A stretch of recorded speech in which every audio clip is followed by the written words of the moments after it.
Sveiki. Tęsime pranešimų ciklą Luminor Horizon, skirtą Luminor privačiosios bankininkystės klientams. Horizon tikslas – plėsti žinių akiratį ir žinių horizontą. Aš esu Gediminas Laucius, Nove teisės ir mokesčių partneris, o šiandien su gerbimais pašnekovais kalbėsimės apie verslo perdavimą, apie praktinės patirtis, apie įžvalgas ir pamokas. Šiandien mūsų diskusijoje kalbėsimės su Linu Strėliu ir Ieva Strelyte. Linas yra verslininkas, investuotojas, kuris savo karjerą pradėjo po studijų Kauno technologijos universitete, nuo smulkios prekybos. Neilgai trukus Linas persimetė į stambaus verslo pasaulį. Linas yra įkūręs sėkmingą makaronų fabriką Amber Pasta, tapusi lyderiu Baltijos šalyse. Aktyviai dalyvavo investicijų bendrovės Hermes Capital veikloje, kurios metu atgaivino ir sėkmingai pardavė Kelmės pieninę. Šiandien Linas yra akcinės bendrovės Vilkiškių pieninė, UAB Omega, UAB East West Agro, UAB Raudona Saulė ir kitų bendrovių valdybos narys, UAB Biglis ir UAB LS Capital direktorius. Anot kasmet skelbiamų turtingiausių asmenų sąrašų, Linas yra laikomas vieno iš 100 turtingiausių asmenų Lietuvoje. Jo unikali investavimo filosofija ir požiūris į šeimos narių įtraukimą daro Liną itin įdomių pašnekovų šiandienos diskusijoje apie įpėdinystę. Šiai diskusijai nebijotinai daug unikalumo ir gyvumo suteiks Ieva, kuri su tėvu apie finansų pasaulį pradėjo bendrauti nuo mažų dienų. Ieva paslapčių mokėsi ne tik iš tėvo, pasirinkimas tęsėsi studijų metu Anglijoje BAF universitete. Po studijų Ieva dirbo finansų sektoriaus bendrovėje Londone. Šiuo metu, ir ačiū Dievui, Ieva grįžo į Lietuvą ir dabar užima klientų vadovės poziciją Lietuvos finansų sektoriaus įmonėje Let's Invest. Tai pokalbį galime pradėti ir jį norėčiau pradėti, Linai, nuo jūsų. Papasakokite, prašau, kaip nusprendėte savo kelią profesinį po studijų Kauno technologijos universitete pasukti verslo keliu. Aš niekad neįsivaizdavau, kad dirbsiu pagal vadinamą specialybę. Ir iš vis, kad man kas nors turėtų ką nors duoti. Pavyzdžiui, algą. Tai tiesiog nebuvo ką nuspręsti. O kaip tokios pažiūros susiformavo? Nuo mažens. Aš niekada negalvojau, kad kur nors dirbsiu dar tarybiniai santvarkoj. Ir aš baigiau mašinų gamybos fakultetą, prieš tai baigęs eksperimentinę sustiprintos matematikos klasę, kur priėmė visus, o galėjau įstoti bet kur. O įstojau ten todėl, kad prie tarybinės santvarkos, kur yra bent vienas varžtas, ten tada galėjai dirbti. Tai reiškia iš vis bet kur. Pavyzdžiui, restorane leisti muziką. Kaip pavyzdys. Tai aš žinojau, kad nedirbsiu niekada jokio samdomo darbo, o tiesiog būsiu įsidarbinęs, o kažkur spekuliuosiu, kažką darysiu, tais laikais, vadinkim, voksiu ar kažką tai ten. Kaip anais laikais bet kas ne iš darbinių pajamų gyveno, reiškia vogė. Tai taip ir įsivaizdavau. Universitetą baigiau taip eilės tvarka tik tai. O kontekstas visiems toksai kultūrinis tuo metu buvo, kad tarytum ta spekulacija, kaip ir pats Linai minite, buvo toksai kaip ir smerktinas dalykas, ar ne, neskatintinas, ar ne, jo valdžios institucijos kaip ir ragino gėdytis, ar ne, iš kur tas polinkis link verslumo tokioj, sakykime, antikapitalistiniai santvarkoj radosi. Kokie buvo tie pavyzdžiai, kurie vertė norėti eiti tuo tokiu, sakykime, antisisteminiu keliu?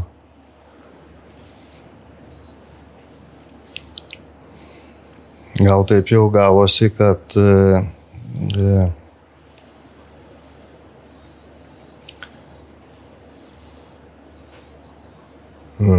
mano senelis, kadangi pabėgo iš Belomor kanalo, tai čia gyveno be dokumentų taip kokį 10 metų ir tuo metu svetimom pavardėm gyvendamas, nedirbdamas, negalėdamas įsidarbinti, sugebėjo toj jau po pokario santvarkoj, būdamas nelegalioj būsenoj, sugebėjo namą pasistatyti. Nu, o paskui jau jį legalizavo, tai jisai dirbo žiurkių nuodytojų kolūkiuose. Nu, tai reiškia, atvažiuodavo, uždėdavo kažkokius parašus, kad žiurkės išnuodytos ir už tai jam ten prikraudavo tai, ką jis tik tai sugebėdavo pasiimti. Nu, ten grūdų, ten visokių velnių, ten tokių, nu, paprastų dalykų, bet iš tų paprastų dalykų viskas ir išsiformuoja. Tai šitas pavyzdys Nu, tai buvo toks, tas, kuris... taip kaip paklausai, taip ir atsakiau. Jeigu dabar pereitume prie jūsų dabartinės investavimo filosofijos, spaudoj teko skaityti, kad po tų didžiųjų verslų sukūrimo jūs dabar truputėlį investavimą žiūrite kitaip ir nesiekite būti didžiausiu akcininkų, nesiekite turėti kontrolę, bet siekite būti pakankamai svarbių investuotojų, kad, cituoju jūsų žodžius, galėtumėte trukdyti dirbti kitiems ir prisidėti tokiu būdu prie verslo procesų tobulinimo.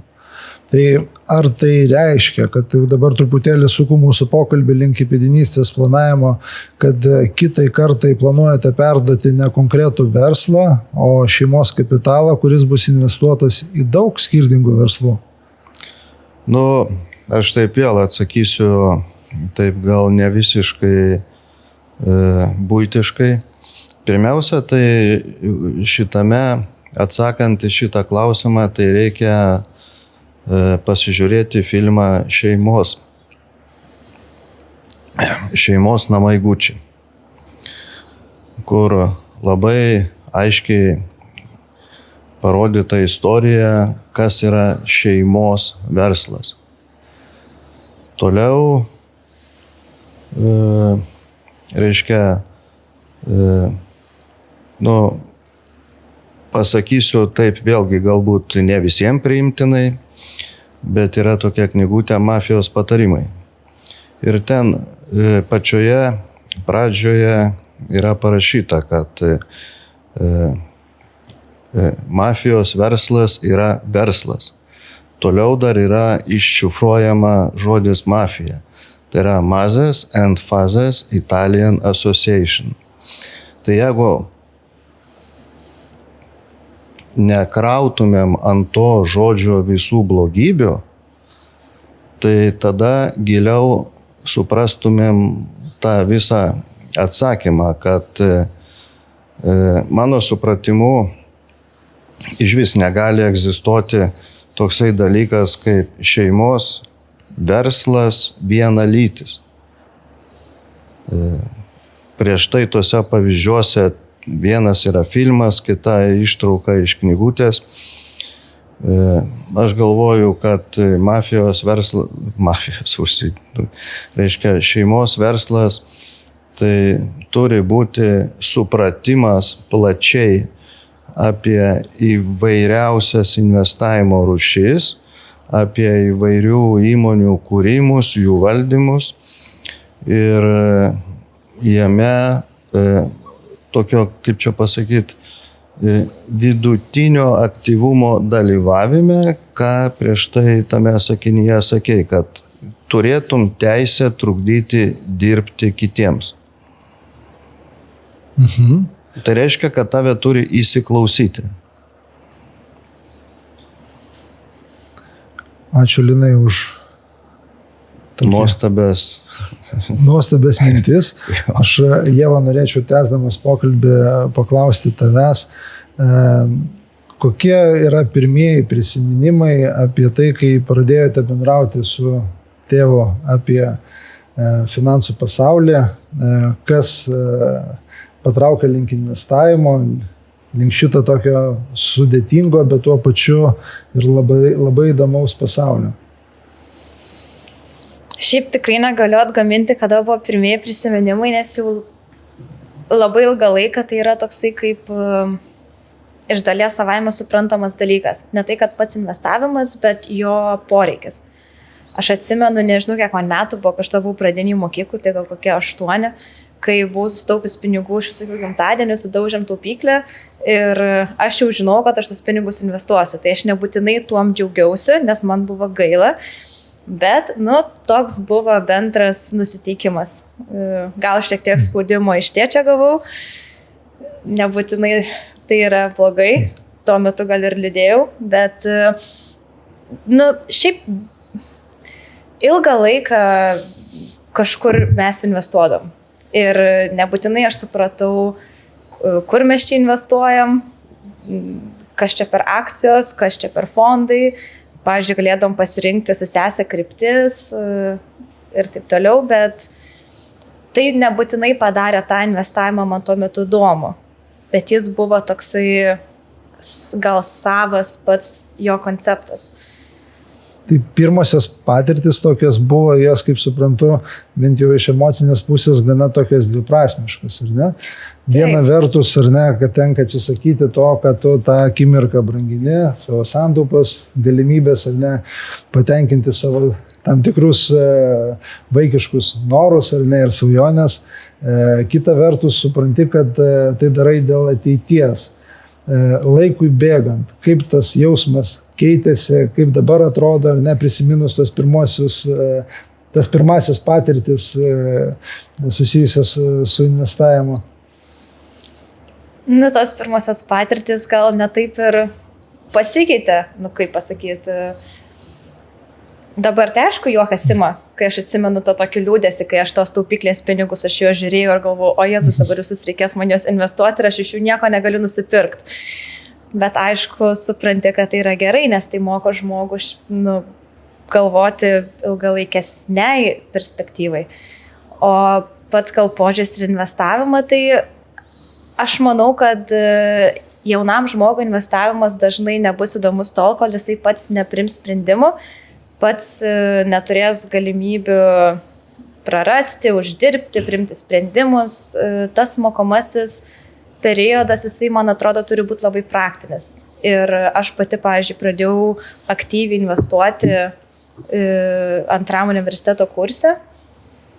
Tai visai kitas yra vaizdas, nes tu tada viskas seki, domiesi, žiūri ten, kas, kodėl, kaip pakyla. Tu jau esi įmerkęs kojasi, tai kai tau kaip vaikui tą liepia kažkaip daryti, tai, vieniem gal yra įdomiau, man tada buvo toks, suprantu, kad reikia, tai investuosiu. Bet tam tikra prasme turbūt tėčio tokie griežti metodai, ar ne, jie pasiteisino. Minėjai, kad ir toliau investuoja. Papasako, koks santykis su investavimu yra dabar. Dvi darbovietės, abi finansų sektoriuje, studijos susijusios su finansais. Kiek tame yra tėčio, sakykime, indėlis, o kiek tame yra tavo pačios pasirinkimas, tavo pašaukimas? Tai tėčio indėlis turbūt yra keliabūdis, už tai, kad visų pirma, tai aš užaugau matydama tą jo tokią galbūt nestandartinę dienotvarkę, laisvę, jis visada kartodavo, kad reikia dirbti tik savo ir aš su tuo požiūriu dalinai augau. Kitas, tai, aš nežinau, man visada, pavyzdžiui, patiko matematika, tai jisai visada irgi mane skatino, vedė į logikos būrelį, pavyzdžiui, ten šeštadienį rytais 9 ryto turėdavau eiti. Tai, į logiką? Į logikos būrelį, taip, kad logikos būrelį. Tai tai tokie, aišku, tas indėlis toks buvo, skatinantis ir aš dėl jo labai džiaugiuosi. Man atrodo, vien tas matymas, kad investavimas gali žmogui suteikti tą nepriklausomybę ir jisai nebūtinai yra. Man atrodo, kad daug kas investavimą įsivaizduoja kaip tiesiog daug skaičių, išsigąsta ir viskas. Bet investavimo pakliūna viskas. Tai tiesiog jisai yra visur ir finansai yra visur. Ir man universitete irgi nebuvo, kad aš rinkausi finansus dėl to, nes ten yra tie sausi finansai, bet ten yra ekonomika, teisė, filosofija, psichologija. Nu, ta prasme, tu turi daug, man atrodo, sričių pačiupinėti, nes mano manimų investavimų reikia dažnai tokios holistinio požiūrio. Ir tą tėtis lygiai taip pat kaip ir ištransliuodavo. Tai Linai, taip sklandžiai su Ievos atsakymu pereiname prie įpėdinystės, apžvelgiam šiek tiek praeitį, dabartį, pasižiūrėkime dabar į ateitį. Papasakokite, koks yra jūsų požiūris į įpėdinystės planavimą. Kas jūsų nuomonė yra svarbiausia šitam procese ir kodėl apskritai reikia planuoti įpėdinystę, jeigu ją reikia planuoti? Nu tai vėl pasikartosiu. Tai pirmiausia reikia susipažinti su filmu Šeimos namai Gucci. Tai ten viskas paaiškinta daug aiškiau negu čia per 10 minučių. Jeigu nebus planavimo, tai ką tada aplamai tu čia darai?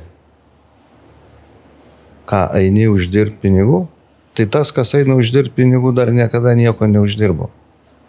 Nes pinigai eina iš paskos. Jeigu tu ką nors ilgai ir nuobodžiai darai teisingai, tai tada teisingai ir atsiranda. Ir tave dasiveja. Tu nori, nenori, vis tiek atsiveja. Tai dabar čia galima būtų prirankioti tų lietuviškų pavyzdžių, kur jokio planavimo nebuvo, ar ne? Tai kur paskui, pasakykim taip, keistai baigėsi.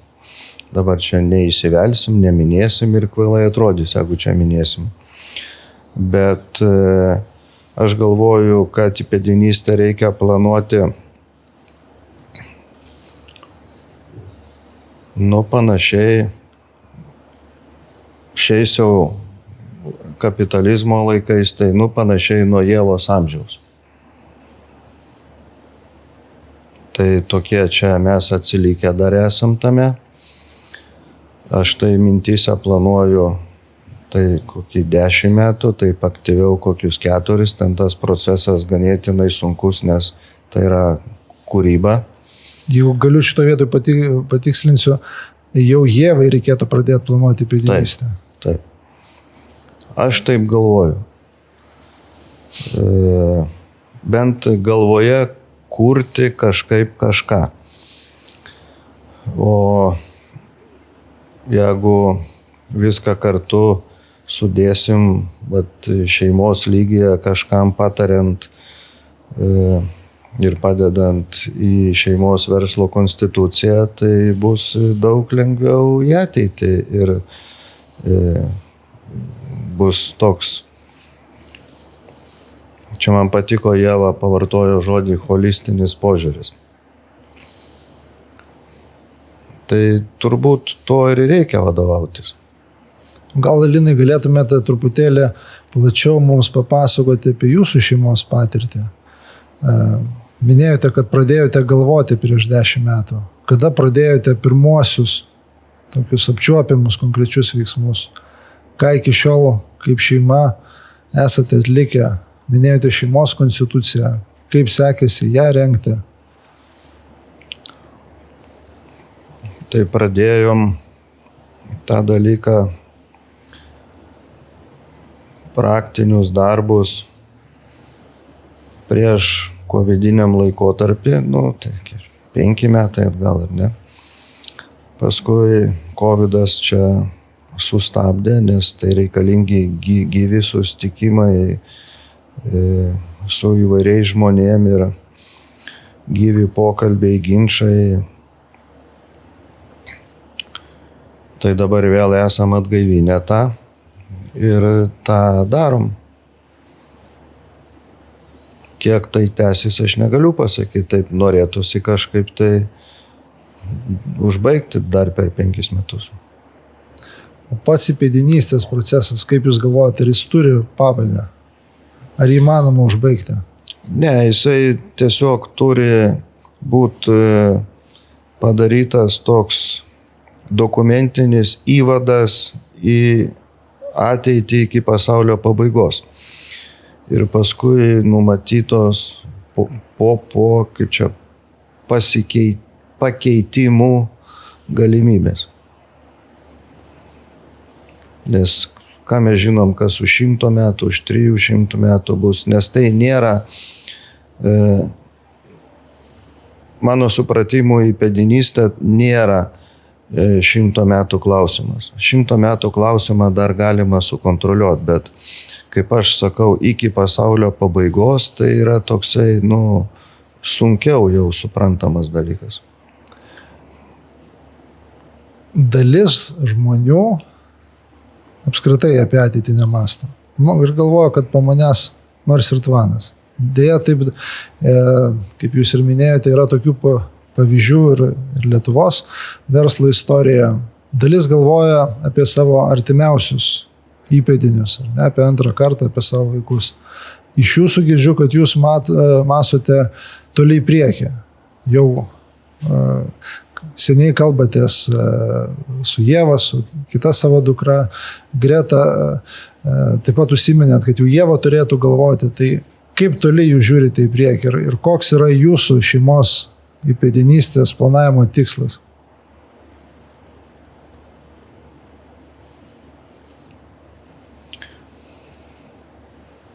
Tai man atrodo, kad aš jau atsakiau šitą klausimą. Prieš tai. O dar galiu dadėti taip, kad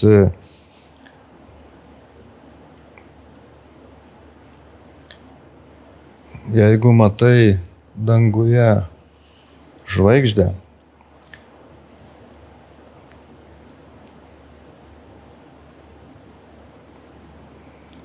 ir esi nusistatęs, kad į ją eini.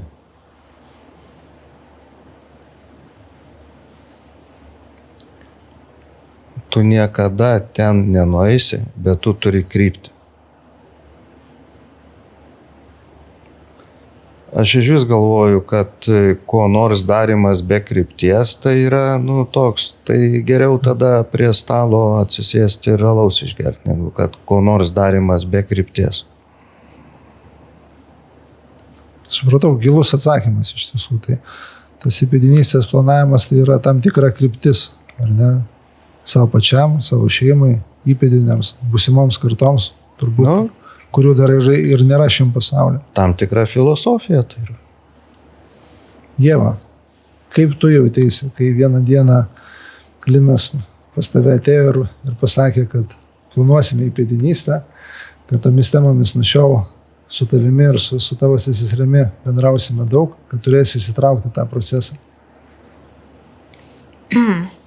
Šiaip tai pirmiausia buvo gal baisu už tai, kad pinigai gali padaryti tiek pat žalos, kiek gali padaryti naudos, gal nedaugiau. Ir aš tame pradžioj, taip nuoširdžiai sakant, labiau mačiau rizikas.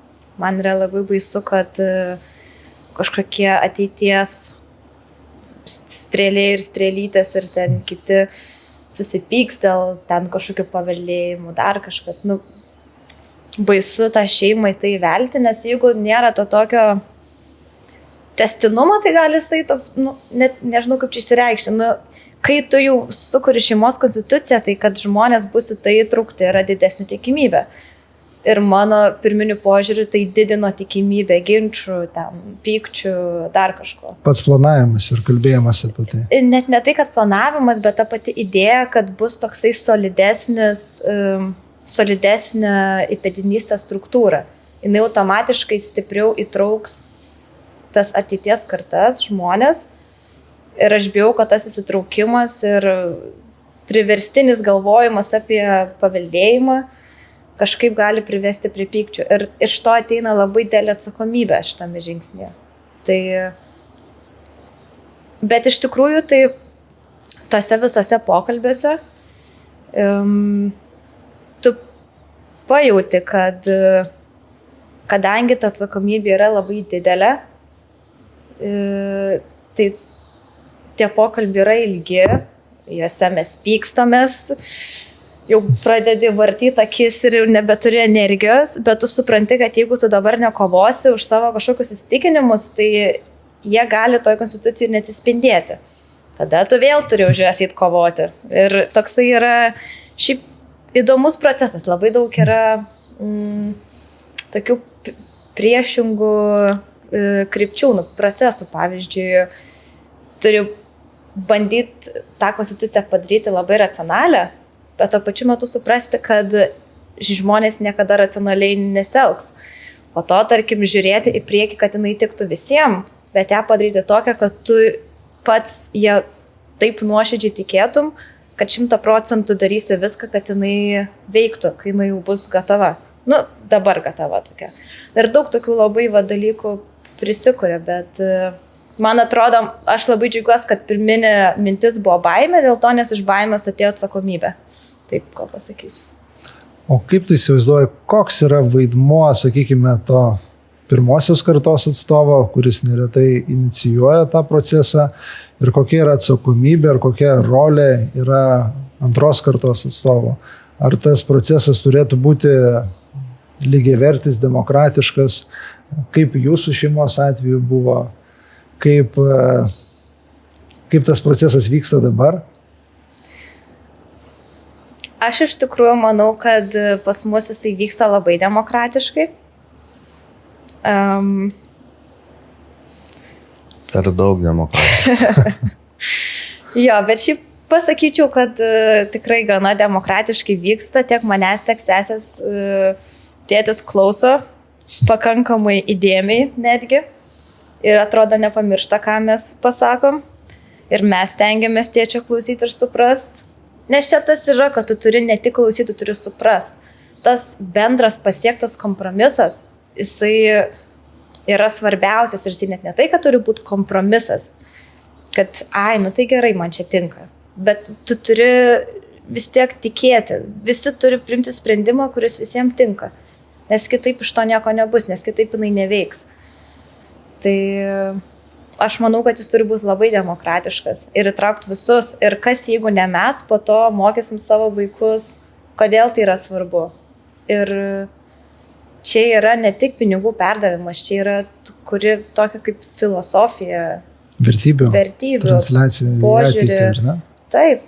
Ir reikia, kad mano nuomonė tai yra vienas to gražiausių dalykų. Tai ne tik pinigų perdavimas, bet tai, kad tu gali iš to iš tikrųjų skatinti tas šeiminiškumo vertybės, kurti tokią bendruomenę šeimoje, nes po daug metų jinai bus labai didelė.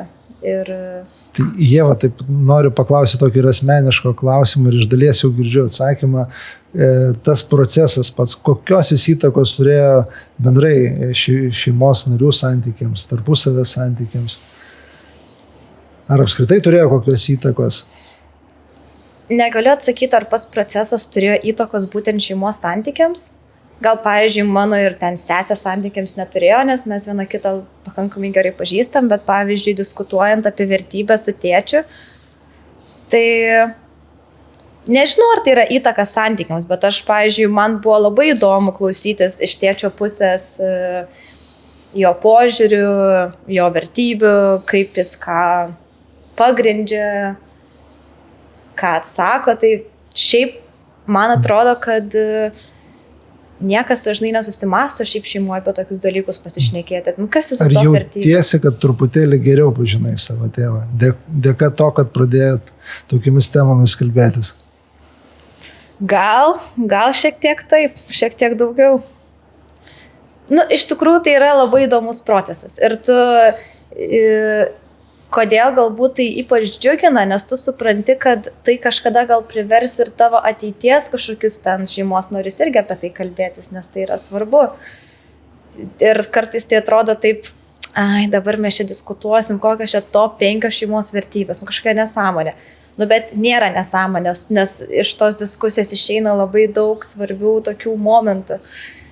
Tai va. Ačiū, Ieva. Linai, pokalbio pabaigai. Kokius 2 arba 3 patarimus duotumėte verslininkams, šeimoms, kurios turi turto, kurį gali perleisti kitoms kartoms ir kurios galvoja pradėti arba jau yra pradėjusios įpėdinystės planavimą?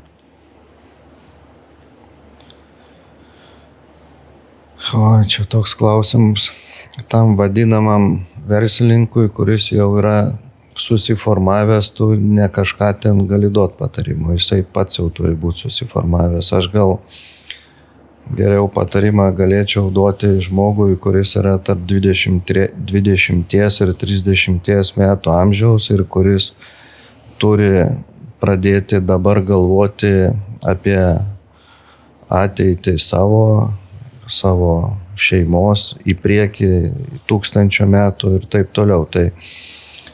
Tai ko gero 3 elementarūs dalykai, kad būti doram geras verslas. Antras, kad turi tiksliai ir aiškiai suprasti, kad mažiausiai 20 metų turi dirbti savo vardui, kuris paskui dirba tau. Ir trečias, kuris yra ypatingo svarbumo, tai atsirinkti žmonės, su kuriais kartu dirbi. Ačiū. Labai iš tiesų išmintingi ir gilūs palinkėjimai. Ieva, ką tu patartum šeimoms, kurios dabar eina to įpėdinystės planavimo, turto, verslo perdavimo tarp kartų keliu, tam, kad tas kelias jis būtų sėkmingas?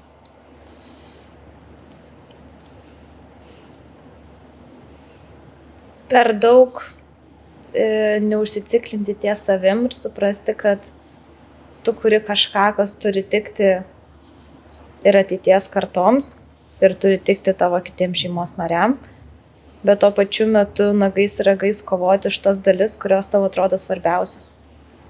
Nes ta konstitucija turi būti tau visiškai reikalinga ir tokia geidžiama, tu turi matyti visus jos pliusus, jeigu jinai bus tokia, tau lips prie širdies. Tai reikia kovoti, bet ir labai atidžiai klausytis kitų. Ačiū labai. Tai noriu pasakyti didelį ačiū Jums, Linai, Ieva, Jūsų šeimai už tai, kad sutikote, atradote laiko, sutikote pasidalinti savo patirtimi, tokiais asmeniškais, delikačiais, bet tuo pačiu labai aktualiais Lietuvos šeimoms klausimais.